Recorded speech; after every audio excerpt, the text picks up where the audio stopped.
Dodgers managed to walk their way into trouble. Dave Roberts' eighth-inning strategy proved perplexing. The Dodgers didn't want to pitch to Jason Heyward, the player with the third lowest OPS in the majors in the regular season, the player who did not receive a single intentional walk, not one, in 592 plate appearances. The problem for me starts right there, but I'm not going to be too hard on Dodgers manager Dave Roberts. Know why? Because if Joe Blanton had thrown Miguel Montero a better 0-2 slider with 2 outs and the bases loaded, we would not be having this conversation.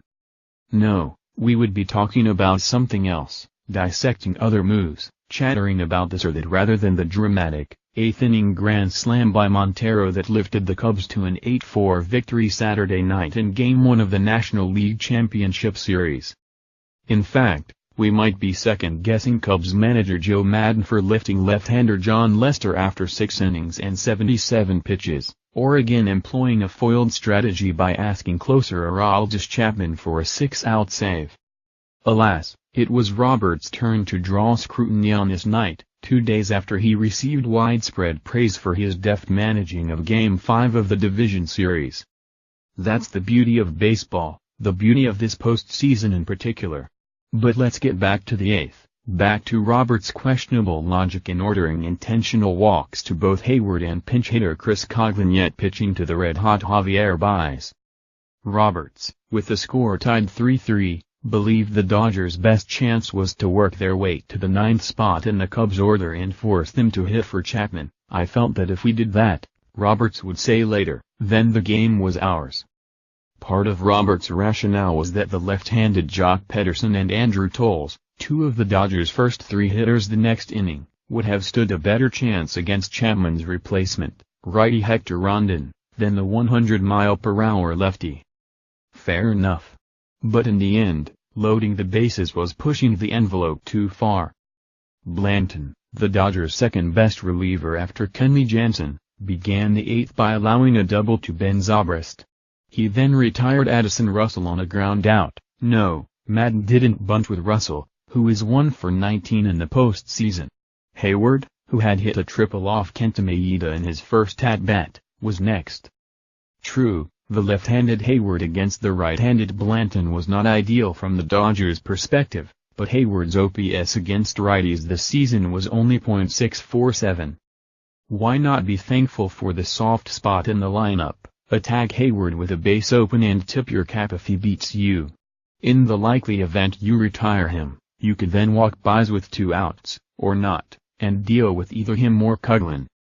Roberts took a different view, saying, obviously in that situation you've got to walk Heyward with the open base.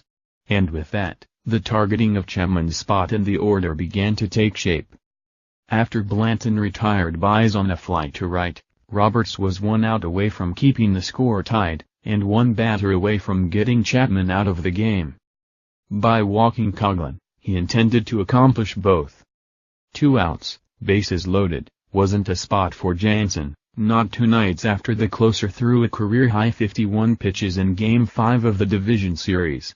Nor was it a spot for rookie left-hander Grant Dayton, who would have entered with no margin for error and ended up facing Wilson Contreras, the pinch-hitting hero of the Cubs division series clincher. No, Blanton versus Montero should have been fine, I would do the same thing over again, Roberts said.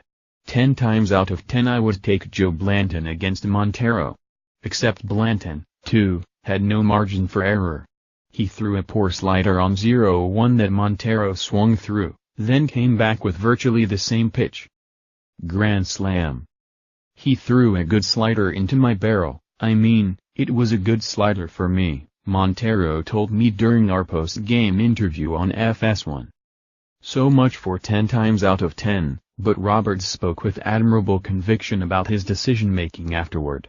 Again, if not for Blanton's poorly executed pitch, we would be having a different conversation. Such is life in the postseason.